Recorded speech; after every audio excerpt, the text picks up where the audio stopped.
Welcome to the Disney Wedding Podcast. This show is brought to you by Carrie Hayward's Fairy Tale Weddings Guide, the only guidebook and bridal organizer tailored exclusively to Disney's fairy tale weddings at Walt Disney World. I'm Carrie Hayward, and each week I feature Disney wedding updates, money-saving tips, and interviews with wedding vendors and real Disney couples. I also cover honeymoons, anniversaries, and engagements at the Disney parks and resorts. Join me now as the Disney Wedding Podcast celebrates romance at Disney destinations.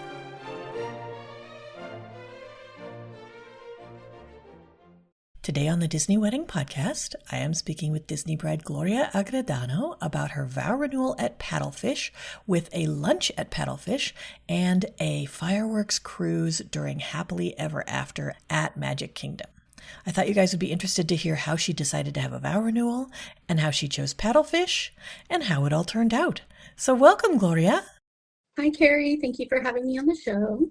Thanks so much for being on the show today. I always like to start at the very beginning and find out how you guys decided you wanted to have your vow renewal at Paddlefish. Yeah, so it was a long road leading to us choosing Paddlefish. We originally, back in 2019, we were booked with Disney Fairy Tale Weddings to have our vow renewal at the Wedding Pavilion under their escape package.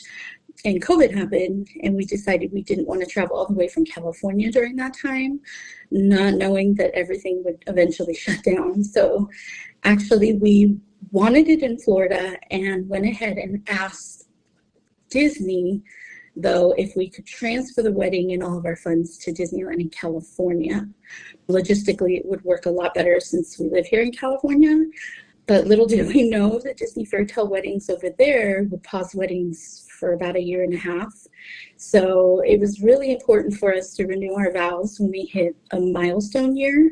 So we decided to hold off and wait to renew our vows for our 10-year anniversary, which is this year, 2025. So by the time we were ready to start planning again for this year, I quickly learned that so much had changed since the last time we planned for the wedding pavilion. So it no longer worked for us. But I'm a type A planner, and I had heard from Disney brides that they would sometimes take up to 2 weeks to get an email response. So I think things just sounded so different than what I remember my planning experience to be. So I started looking for more flexible and affordable options in Disney. So we did consider Swan and Dolphin, but we really wanted a private space. And Paddlefish in Disney Springs was very private, and it was nice to have a venue all to ourselves without passerbys or anyone in the background of our pictures. And it was still within the Disney bubble, and we love Walt Disney World. So that's how we decided Paddlefish, and we're just Disney people. So it just worked out for us. That's wonderful. How did you guys choose the day of the week and time of day for your vow renewal? Was it your actual anniversary? We actually started by choosing the best time of year for us to travel since we were traveling so far, which ended up being in March, even though our actual anniversary is in May. So we chose the week we wanted for our family vacation first. And then I wanted the ceremony towards the beginning of our trip so that we weren't exhausted from going to the parks. So I inquired about the 2 days at the beginning of our trip, and one day, which was Wednesday, March 12th, had a 1:30 and a 3:30 slot. So we thought the 1:30 would fit better since maybe it wouldn't be so hot at that time. But we ended up having our wedding on a Wednesday at 1:30. Got it. And how did your friends and family react when they found out you were doing a vow renewal and it was all the way out in Florida? I know the people closest to me knew it made sense since I'm such a Disney person for it to be all the way in Florida. I think that some of the family just isn't familiar with Disney, or it just isn't their cup of tea, so they probably thought it was a little silly. But I don't think anyone was really surprised that I chose Disney. I did get a couple of people who asked me why Disney World and not Disneyland, but it just felt more like a vacation to me since we live a few hours from Disneyland and I can go there anytime. Got it. Yeah, I felt the same way, and that's why we had our wedding at Walt Disney World, even though we lived in California. Yeah. How many guests did you invite and how many were able to make the trip? So we really only wanted our immediate family. So we invited our parents and siblings and other close family member, just one more. But we were fully prepared for it to just be us and our kids. So our family didn't make it, and it ended up just being our party of 7. So besides my husband and I, it was just our 4 children and our oldest daughter's boyfriend. Did you guys use a local wedding coordinator for the paddlefish part? We did. We chose Maya from a look to Orlando. We reached out to all the coordinators on the Paddlefish preferred vendors list. And out of all of them, 2 only replied within the first couple days. But I didn't find that either of those would be a good fit. So I came across a look to Orlando, and they just had everything that we were looking for. Their Paddlefish package included pretty much everything: the venue, officiant, floral for the bride and groom, photography and videography, and they had a live stream, which I really appreciated. With our family not being there, it was so nice to have our close family and friends be able to be included and hear our vows. So they also had add-ons that you could choose. So I added on a beautiful arch with floral and drapery, and we added a live musician, and also added on a cake and champagne celebration. So since they specialize in all-inclusive packages, I just found they offered everything I really needed, since it was just an intimate event. And Maya was really responsive and answered all my questions. So I just can't say enough great things about her. That's wonderful. How did you choose vendors for other things like the bridesmaids bouquets and your hair and makeup? Oh my gosh, we had the best vendors. So we had Nikki Martell from Martell Event Services come and steam my gown and my husband's suit a couple days before the wedding. And that was actually a detail that I overlooked because I didn't think about that until a week and a half before our trip. So I was really thankful that Catherine could fit me in for the steaming. Our officiant was included in our ceremony, and we told them we wanted a non-denominational, like traditional Christian ceremony. And we were so happy with our officiant. We had Reverend Paul Cielo, and Reverend Paul was so sweet. And we really loved the ceremony he put together for us, and having him officiate. He did a wonderful job. And for our personal floral, we chose to forego the included couples floral in our package so that I could communicate what I wanted directly with a florist of my choice. And we chose Lee Forest Designs. I had heard about him from another bride that you interviewed on your podcast years ago, and I really liked her bouquet, so I reached out to Lee. I was just so pleased with how all of our bouquets turned out. And then for hair and makeup, we had Jen from Laura Reynolds Artistry. Jen was awesome.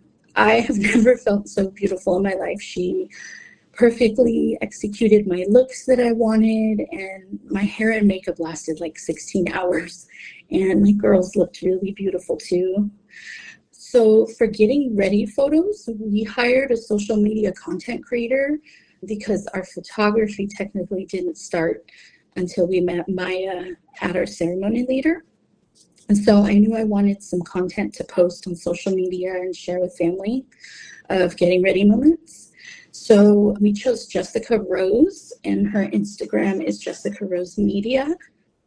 And let me tell you, she saved the day that morning multiple times. I told her she needs to change her packages and prices to something like content creator / personal assistant. She not only got photos and videos of our details and us getting ready, but she really showed up for me when I had a few snafus, and I don't know what I would have done without her that morning. And then for our cake and champagne celebration, I chose Morgan Hunter's Desserts to make our beautiful cake. I reached out to her and she responded within an hour. I was wanting, well, I love Bridgerton, so I wanted a couple of touches of Bridgerton incorporated into our Vow Renewal. So I chose a sweet little antique Bridgerton looking 1-tier cake, but it still had a touch of Disney. It had Happily Ever After written on the top with it. It was so cute. I was obsessed with it. And then last but certainly not least, we had Nick and Prince from Merrily Married Media do our photography and videography for our firework cruise and a Grand Floridian sunset photo shoot and a sunrise photo shoot the following morning at Disney's BoardWalk. So I originally thought that I only needed ceremony photos, but as I got closer, I wanted more. So I had to give up the Disney park shoots when we canceled our Disney fairy tale wedding before. And I had a really hard time with that. So I had bought a second dress originally to wear for like a Magic Kingdom photo shoot. So I thought I would just try and book like an hour photo shoot or something like that. And so I reached out to Nick and Prince, and they set up a Zoom call and asked what I was looking for. And they were determined to come up with something to make sure that I felt that Disney magic. So they gave me options and really listened to what I was trying to achieve for the photos. And they came up with the idea of joining us on the Happily Ever After firework cruise. So we would have some awesome photos with the fireworks. And they suggested prior to that meeting at the shipyard so they could take some sunset photos with the castle in the background. It was so magical. So we also met up the next morning at the BoardWalk for a photo shoot, and we were scheduled for only an hour, but they spent so much time with us just making sure they got all the shots and the footage that they wanted. And Nick and Prince just really got creative with the package they customized for us, and they even edited some ceremony photos for us. And we had some more complicated edits that our ceremony photographer was not able to do. And Nick and Prince were happy to make them happen for us. So I also wanted them to edit some photos in their style so I could have a more cohesive look when I was creating my wedding album. And they did such a wonderful job. And they were so chill and gave perfect instructions on how to pose. And it didn't feel awkward at all. So hiring them was by far the best decision I made for the wedding. My only regret is that we didn't have them do our videography for our ceremony. They were amazing. So I feel like we had the most amazing vendors. That's fantastic. Did you have any choice of entertainment at the reception, like different musicians? We didn't have at the reception or the cake and champagne celebration. We added a cellist for the ceremony, which was absolutely beautiful to have a live musician there.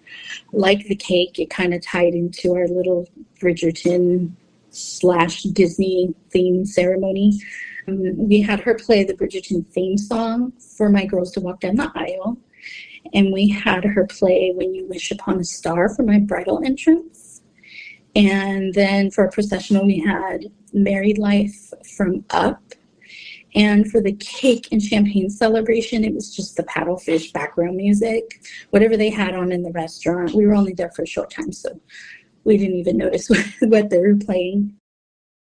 Got it. Okay, so then can you tell my listeners a little bit about how you did lunch? You just made a regular reservation at Paddlefish for lunch? We did. I kind of just tried to estimate the time with having the cake and champagne celebration immediately after. And then we did about an hour and 15-minute photo shoot with Maya and Hector around Paddlefish and that portion of Disney Springs. And then I just made a regular lunch reservation for 3:30 that day, and it worked out just fine. Got it. Can you give my listeners a timeline of how the Vow Renewal day all fit together? Yeah. So we had an early start. So at 4:30 a.m., we had Jen arrive for hair and makeup. And I had my 3 daughters' hair and makeup done too on top of mine. So we needed an early wake-up call. And we finished up about noon. But around 7 a.m., we had Jessica Sosa from Crescent Plates come by to set up a brunch spread in our kitchen. And around 9 o'clock, we had Jessica Rose arrive to capture some getting ready detail photos. 9:30, the florist dropped off our floral bouquets. And our hair and makeup was done around 12 noon. And then I started to get into my dress. Around 12:45, we called a couple of Uber Blacks to pick us up from Old Key West. And I really wanted a minivan so I could have photos with the cute Minnie Mouse polka dotted van. But the wait was like 45 minutes, and I had no idea how they got booked up so far in advance. But We arrived at Disney Springs around 1:10. It was about an 8 to 10 minute walk to the venue at Paddlefish. And then around 1:20, we met Maya, our coordinator, and she took us up to the rooftop. My son and I waited in the hallway for our turn to walk down, and the ceremony started promptly at 1:30. We had our cake and champagne celebration immediately following the ceremony, and then we had that about hour and 15 minutes of photos around Disney Springs. We had a 3:30 lunch reservation at Paddlefish, and we're done there about 4:30. And then after that, we had a little break. We went back to Old Key West to cool off, and the kids all changed and had about an hour and a half or so to relax. We met Nick and Prince in the shipyard at the Grand Floridian around 7 p.m. And from about 7 to 8:15, we had photos around the Grand Floridian. And then we met our kids back at the shipyard and boarded the firework cruise. And the firework cruise was wonderful. We had chocolate-covered strawberries delivered, and they had complimentary champagne waiting for us and other snacks. And we watched Happily Ever After, which is my favorite Disney fireworks show of all time. So that was really special. And we got back to the room around 10:30, 11. And then the next morning, Jen from Laura Reynolds came back to do my hair and makeup at 4 a.m. And my husband and I met Nick and Prince at the BoardWalk at Seabreeze Point. And we made our way around the BoardWalk and got some beautiful photos there. That sounds wonderful. So when you guys were planning, what were some of the most important aspects of the event where you focused your attention or your budget? I actually have a few. Photography, I didn't think too much about it until later in the planning process. I'm so glad that I ended up prioritizing this because, you know, when it's all said and done, your photos and video, that's the only thing you have left to remember about your day. So it was really special to look back on that and have, really nice photography. Making sure my girls had a good experience, my daughters. It was all of our 10-year anniversary of being a family. We're a blended family. So I really wanted my girls to feel like princesses too and be pampered. So I made sure I budgeted to have all of us glammed up and had a special getting ready pajamas and slippers. It was just really important to me. I really wanted us to spend some time together that morning. And most importantly, it was us writing our own vows. I really would be okay with traditional vows if it was just us getting married for the first time. But since we're renewing our vows after 10 years together, we really thought it was important to write down our own since we've already experienced life together. And that made our vows to each other that much more meaningful for us. So it was a special thing. And I think it was really sweet for our kids to hear as well. And then the last thing is the live stream. We didn't have any family other than the kids. So including our close family and friends from home was really important for both of us. We really wanted our parents and close loved ones to be there, but it meant a lot to us to know that they were, watching from home. Got it. Were there any aspects that were less important where maybe you saved your money or just your effort? Yeah, I think a traditional reception was kind of low on our priority list. It was just the seven of us, and I didn't think it was necessary to spend so much on a catered event with music and dancing. So for such a small party, having a cake cutting and toast was really sweet, and it ended up fine just having lunch at the restaurant. Ceremony decor, we really wanted to be the center of attention. So I at one point wanted to upgrade the Paddlefish chairs, but with just a few of us present and the folks watching from home, it just didn't seem like a priority to have any excessive decor. And I wanted something really simple at the altar. And I love this simple flowy drapery that we had with, the floral. The views were really pretty on their own, and I don't think that I missed having any extra decor. So And then also, we save money by not having a large guest list, with it just being an intimate event. We didn't have to entertain and have a whole catered event, so keeping it small was perfect. That's great. So, out of all of this, what ended up being your favorite memory of the day? Oh, besides our vows, there was a moment right before the music started, and my girls were all lined up to walk down the aisle. And I remember having the perfect view from where I was standing. I could see my husband through the window, and I looked at each one of my girls one by one and thought of how pretty each of them looked. And I had my sweet son by my side and in arm to this beautiful music. And I just remember thinking to myself, I am the most blessed woman alive right now. I felt so rich in love and my family, and the vows I get to express to my husband. So that was my favorite memory of the day. I'm just so glad that I paused to look around and take in this special moment.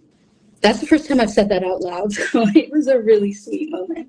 That's amazing, and also great advice. Did anything go wrong or just not turn out like you expected? Actually, a lot went wrong. Since it's not something I hear often on your podcast, but a lot went wrong on the day of. The worst thing was that my youngest daughter, my 14-year-old, got really, really sick. So she was not feeling well during the family photos. And my other teenagers had to take her back to the hotel at the tail end of our luncheon. But during the break after the ceremony, I took off my dress to relax. I was running around like a crazy person in my pajamas with my hair and makeup all done, trying to get, cold and flu items delivered to our room from Instacart. And she was so sick, she missed the firework cruise, which I was really bummed about. But another thing that went wrong was Jessica hung up my husband and my son's suits to take some detail photos. And she noticed that my husband was missing both buttons on the front of his suit jacket. So I have no idea what happened, but he bought the suit with buttons. We unpacked the suit with buttons. And I'm assuming when it was being steamed, it had buttons because Nikki didn't tell us that there was any missing buttons. But when it was photo time, somehow there were no buttons. So I panicked a little bit, but thankfully Jessica looked inside the inner coat pocket and there was one button. So I don't know how it got in there or why there was only one, but Jessica came to the rescue. She got on the phone and called the front desk, and they delivered a tiny sewing kit, and I fixed it. So I'm so glad I know how to sew. And my husband was a good sport about it, only having one button, but Nick and Prince ended up adding and editing in a button to his suit and all of the photos that they edited. So it ended up not being a big deal. And Jessica took a couple of cute photos of me sewing my husband's button back on his jacket. And I also had a couple of problems with both of my dress bustles. So the bustle on my ceremony dress was really complicated, and for fear of my daughter not being able to bustle it back up after the ceremony, we kept it bustled so the train wasn't out and flowy the way I wanted it to look during the ceremony, but I don't think anybody noticed but me. And then the next morning for our BoardWalk photo shoot, my husband and I were getting ready together, and he helped put me in my second dress, and he broke the bustle on my dress while zipping me up. So I looked in the sewing kit from the day before, and there was a large safety pin, and he was able to pin it up into place. But I really liked the way the design was on the back of my dress, the way it looked when it was bustled. So since the snap broke, the back of my dress didn't look the way I wanted it to in the photos. But once again, I think I'm the only one that noticed the difference. Okay, got it. Was there anything that seemed like a big deal beforehand or you were worried about and then it turned out not to be? So we were really worried about the weather, and we have the best weather here in California. So I know in Florida, the weather is really unpredictable. And my husband and I were just praying that it would not rain the day of. So we ended up having the most beautiful weather. It was 78, clear skies, no humidity. And I was also really worried that I was going to be disappointed by not having the Disney fairy tale wedding that I originally planned. I was worried that Paddlefish wouldn't feel as magical, but the day of the wedding, it was so beautiful. And as long as I was in Disney, I didn't end up caring which venue it was. It's my happy place, and a little surprise for me that I didn't expect was all the attention that we got walking through Disney Springs in our wedding attire. There was people hooting and hollering and yelling congratulations and you look beautiful. So we felt like celebrities walking through there. I'm not sure we would have had that much attention if we didn't choose Disney Springs. So it ended up so beautiful and really magical. I love that. Do you have any other tips or advice for future couples, maybe those who are looking for an alternative to Disney's fairy tale weddings? Yeah, first I would say to take in every moment. I consciously paused a few times with intention because I knew it would go by fast. So taking a few seconds to take it all in was really important. And, that one of those times was actually, one of my favorite moments of the day. So, and also things go wrong, little things, big things, but it's important, to try not to let that ruin your day or your excitement, because the day is about you and your spouse, and that's the most important thing. So nothing else really matters but the love that you share on that day and the memories you're creating. And I would say anyone who's struggling with the many changes Disney fairy tale weddings is having, and if you have to choose somewhere else and feeling like you're giving up your dream by picking another venue in the Disney bubble, there's some other really beautiful venues within the property that are, a little bit more flexible alternatives and more affordable. I think the entire day of our Vow Renewal cost half of what we would have originally planned with our original Disney fairy tale wedding. So I would absolutely recommend Paddlefish. It was really nice. And I would really recommend, if you're having an event with just your children, even if they're teens and young adults like mine are, I would encourage you to have someone else there that you could really rely on to show up for you when things go wrong. At the end of the day, I'm mom and everybody relies on me when something goes wrong. So that was really stressful in those situations when you're the bride trying to get ready and it being your special day. I could have really used one of our moms or one of my best friends with me to handle those things that went wrong for me. That would have alleviated some stress and allowed me to relax a little bit more. But the last tip that I have, I would say spend money on the transportation. It's one of those things you think that you could do without. I thought I could just call an Uber, an Uber Black, and hiring and coordinating a limo or van service just seems so stressful to me to give them a timeline and everything. But it ended up being more stressful for me to have to pull out my phone or one of my kids pull out their phone to order an Uber to and from Disney Springs, to and from the Grand Floridian. And on my way to Disney Springs, we split up into two parties, took two different Uber Blacks to the ceremony. And I figured Uber would know which location to drop me off, which one was closest to Paddlefish. And they tried to drop me off all the way on the other side. And it was so stressful. And they tried to drop me off on that side. And there was no way that I could walk in heels from that point. So I had to tell the driver to take me to the other side. And she didn't speak the best English. So I say book a charter service, and you won't have the headache, that I had to deal with, and bringing out your phones when you have to order a ride. And they know exactly which drop-off and pickup locations to take you to. So that would really be a really important piece of advice I would suggest. That's great advice. Well, Gloria, I think you've offered a lot of great tips and advice for anyone who's interested in getting married or having a vow renewal at Walt Disney World, and I appreciate your taking the time. Thank you so much for having me, Carrie. It was truly an honor. I've been listening to your podcast for years, and I'm so excited that I got to talk about our vow renewal again. That's our show for today. I'm your host, Carrie Hayward, inviting you to join me again next week for another episode of the Disney Wedding Podcast. Past shows and tons of photos for each episode are available on my website, DisneyWeddingPodcast.com, or listen in your favorite podcast app. And for instant answers to all your Walt Disney World wedding questions, check out Carrie Hayward's Fairy Tale Weddings Guide, available as an interactive ebook with continual free updates at fairytaleweddingsguide.com.